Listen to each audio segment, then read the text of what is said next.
So big pass லைவ்ல வந்து பார்த்தீங்கன்னா ஸ்வாப்பிங் நடந்து சில ரூல்ஸ் அண்ட் ரெகுலேஷன் சொல்லியிருக்காங்க. அது சொன்னவொன்னே அன்ஷிதா மூஞ்சி ஃபீஸ் போன மாதிரி இப்படியே சொங்கிட்டாங்க. என்ன சொல்கிறது போங்க, ஏன்னா அன்ஷிதா இதை எதிர்பார்க்கவே இல்லைல்ல அப்படின்ற மாதிரி அன்ஷிதாவோட மூஞ்சி மாறிடுச்சு. இன்னொரு பக்கம் அன்அஃபிஷியல் ஓட்டிங் அனலைசஸில் யார் எந்த இடத்துல இருக்கா, யார் அதிகமான பாசிபிலிட்டிஸ் இருக்குது வெளியே போகிறதுக்கு, அது எல்லாத்தையும் டீட்டெயிலாக பார்த்துருவோம். வணக்கம் மக்களே, நேஷனல் உச்சிலிருந்து உங்கள் மணிவண்ணன். சேனலுக்கு புதுசாக இருந்தீங்கன்னா சப்ஸ்கிரைப் பண்ணிடுங்க. மறக்காமல் பல பேர் லைக் போடுங்க மக்களே.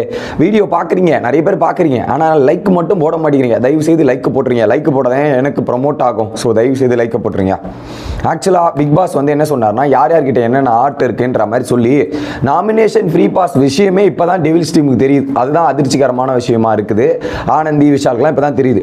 ஸோ இதில் குறிப்பாக நேற்று டாஸ்கில் பொறுத்தவரையும் முத்துக்குமார் 3, தீபக், மஞ்சுரி இந்த 3 பேர் தான் 3 ஆர்ட்டை கலெக்ட் பண்ணியிருந்தாங்க. இப்போதைக்கு அவங்க தான் நாமினேஷன் ஃப்ரீ பாஸ் ஜெயிக்கிற முதல் இடத்துல இருக்கிறாங்க. இந்த 3 பேருக்கு ஹை பாசிபிலிட்டிஸ் இருக்குது. இன்னொன்று அதுக்கப்புறம் பார்த்தீங்கன்னா சாச்சனா 2, ராணுவ் மற்றும் தர்ஷிகா 1 வாங்கியிருக்காங்க. மற்ற 3 பேர் எதுவுமே வாங்கலை. ஸோ இவங்க தான் லீடிங் கண்டென்டர். இதே அந்த ஏஞ்சல் சைடில் பார்த்தீங்கன்னா ரஞ்சித், ரயான் மற்றும் விஷால் இந்த 3 பேர் 3 ஆர்ட் வாங்கியிருக்காங்க. இந்த சைடு இவங்க ஒரு டஃப் கண்டென்டர் தான். இப்போ என்னன்னா மேபி டேலி பண்ணுவாங்கன்னு நினைக்கிறேன். இப்போது முத்துக்குமாருக்கு இப்போ ஒரு 3 ஆர்ட் வரும்ல, ஏஞ்சலாம் வந்து அவர் ஜெயிஸ்டார்னு வச்சுக்கலாம் 6 ஆர்ட் ஆயிரும். ஸோ யார்கிட்ட மெஜாரிட்டி ஆஃப் த ஆர்ட்ஸ் ரெண்டுமே ஏஞ்சல் அண்ட் டீமன்ஸ் கால்குலேட் பண்ணும்போது யார்கிட்ட மெஜாரிட்டி வருதோ அதில் ஒரு நபர் அடுத்த வாரம் நாமினேஷன் ஃப்ரீ பாஸை வாங்கிட்டு போயிடுவார் அப்படின்ற மாதிரி வரும். ஓகே, இதில் என்ன பண்ணுறாங்க எல்லாருக்கும் தெரிஞ்சு போச்சு. உடனே அதே ரூல்ஸ் தான், ஒரு லைன் மாறலைங்க. நான் தான் சொன்னேன் ஒரு லைன் மாறல, ப்ரோமோ ஒன்றில் சொன்னது தான். ஒரு லைனும் மாறாத போது இப்போ திரும்ப பண்ணணும் போது ரொம்ப கஷ்டம். ஏன்னா ரூல்ஸ் தெரியாத போது நம்ம ஈஸியாக பண்ணிடலாம்ல, புரியுதுல. நேற்று டீமன்ஸ் சார்ந்த டீமு ரூல்ஸ் அவங்களுக்கு மட்டும் தெரியும், ஏஞ்சலுக்கு தெரியாது. அதனால அவங்க அசால்ட்டாக பண்ணிட்டு போயிட்டாங்க. ஈஸியாக இருந்துச்சு, கரெக்டாக இல்லையா? இப்போது ரூல்ஸை தெரியும், 2 பேருக்குமே ரூல்ஸ் தெரிஞ்சதுக்கப்புறம் இவங்க அதை எப்படி ஹேண்டில் பண்ணுறாங்க, எப்படி எடுத்துகிட்டு போகிறாங்கன்றதான் கடினமான இலக்கே. ரொம்ப கஷ்டம். நேற்றை விட இன்னைக்கு அவங்க ஒரு 100% போட்டாங்கன்னா இன்னைக்கு அவங்க 200% போட்டால் மட்டுமே என்னங்க தர்ஷிகா டைலாக் சொல்கிறேன். ஆமாங்க, தர்ஷிகா டைலாக் தான் சொல்ல வேண்டியது இருக்குது. 200% போட்டால் தான் அடுத்த கட்டத்துக்கு போக முடியும், வேற வழியே கிடையாது. இதுக்கு நடுவில் ரூல்ஸை டிஸ்கஸ் பண்ணிட்டு இருக்கும்போது சத்யா மட்டும்தான் அவன ரிவெஞ்சுரா, நேற்று என்னடா வச்சு செய்கிறீங்க, மொத்த பேரையும் நான் இன்னைக்கு வைரேன் செய்கிறேன்டா, நான் பார்த்தது எல்லாத்தையுமே இன்னைக்கு வச்சு செய்வேன்ற மாதிரி தீவிரமாக இறங்குறது சத்யா மட்டும்தான் இந்த சைடு. மற்றவங்க எல்லாருமே வந்து நம்ம எடுத்துக்காட்டாக இருக்கணும், அவங்க பண்ணா மாதிரி பண்ணக்கூடாது இப்படின்ற டிஸ்கஷன் தர்ஷிகா ஆல்ரெடி சொல்லிட்டாங்க. ஸோ நேற்று நம்ம இந்த மாதிரி மோசமாக பண்ணியிருக்கோம்ல, அவங்க இன்னைக்கு நல்ல டெவிலாக இருக்க தான் ட்ரை பண்ணுவாங்களே தவிர்த்து இந்த மாதிரி மோசமான காட்சிகள் வரமாட்டாங்க அப்படின்ற மாதிரி தர்ஷிகா தீபக் கிட்ட பேசுவாங்க. அதான் நடக்குது, மாற்று கருத்தே இல்லை. ஏன்னா சிம்பிள், ஒரே எக்ஸாம்பிள் சொல்கிறேன். நேற்று எத்தனை ப்ரோமோ ரிலீஸ் ஆச்சு மக்களே? 6 ப்ரோமோவா? எனக்குலாம் சாப்பிட விடாமல் சாவடிச்சானுங்க நேற்று 6 ப்ரோமோ போட்டு. இன்றைக்கி பாருங்கள், ஒரு ப்ரோமோலேயே ஃபஸ்ட்டு ப்ரோமோலேயே அந்த அளவுக்கு இம்பாக்ட் இல்லைன்னு நான் சொல்லிட்டேன். அடுத்து 1.5 மணி நேரத்துக்கு ப்ரோமோ வந்திருக்குன்னு வரல, ரெண்டு ப்ரோமோ அது வந்திருக்கணும். அப்பயே தெரிஞ்சிருக்க தேவை இல்லையா இன்னைக்கு ஷோ எப்படி போக போகுதுன்னு? சிம்பிளாக சொல்லணும்னா நேற்று மாதிரி எதிர்பார்ப்பு கிடையாது, டம்மியாக தான் இன்னைக்கு போவோன்றது தான் பாயிண்ட். இன்னொரு பக்கம் முத்துக்குமாரை குறி வச்சிருக்கார் ரஞ்சித். நேற்று எவ்வளோ கேள்விடா கேட்ட நீ, என்ன அவனை இன்னைக்கு வரண்டா இருடா முத்து உன்னை வந்து செய்கிறேன்டா அப்படின்ற மாதிரி இவங்கெல்லாம் டிஸ்கஸ் பண்ணிருக்காங்க. இன்னொரு பக்கம் அன்ஷிதா இப்படி கை வச்சு உட்காந்தவங்க தான், ஐயோ இன்னைக்கு நம்ம என்ன பண்ணுறது, நேற்று வேற நம்ம இப்படி ரியாக்ட் பண்ணிருக்கோம் ஓவரா, இன்னைக்கு போயிட்டு நம்ம ரியாக்ட் பண்ணோம்னா என்ன பண்ணுறது, நம்மளை சொஞ்சு விட்டுருவானுங்களோ. அப்போ நேற்று என்னமா பண்ண, இன்னைக்கு என்னமா பண்ணுற நீ, நேற்று அவளை அழுதுட்டு இதெல்லாம் பண்ணிட்டு இன்னைக்கு நீ வந்து இப்படி பண்ணுறியா அப்படின்ற நேம் வந்துருமோன்ற மாதிரி அன்ஷிதா வந்து அப்படியே இப்படி கை வச்சவங்க தான். சைலண்டாக அப்படியே உட்காந்துட்டாங்க, வேறு எதுவுமே பண்ணலை அன்ஷிதா பொறுத்த வரையும்.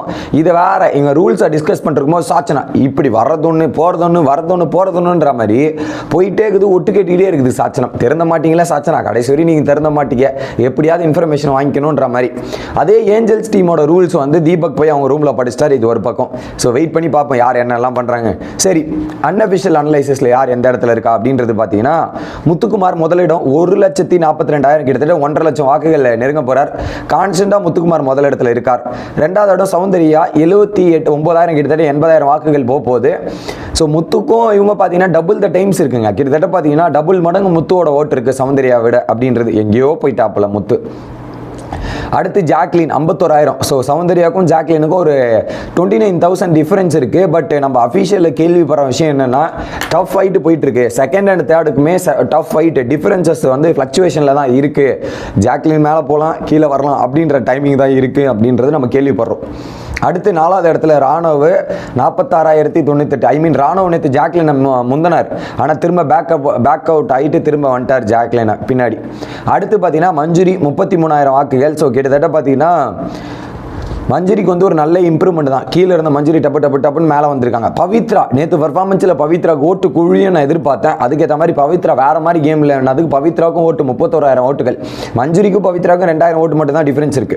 ஓகே, அடுத்தது சத்யாவும் நேற்று கேம் பிளே நல்லா இருந்துச்சு. சத்யாவுக்கும் ஓட்டு விழுந்திருக்குது மக்களே. 28,373. பார்த்தீங்கன்னா பவித்ராவுக்கும் சத்யாவுக்கும் 4,000 ஓட்டு தான் டிஃபரன்ஸ் இருக்கு. அந்த இடத்துல சத்யா முன்னாடி வந்திருக்காரு.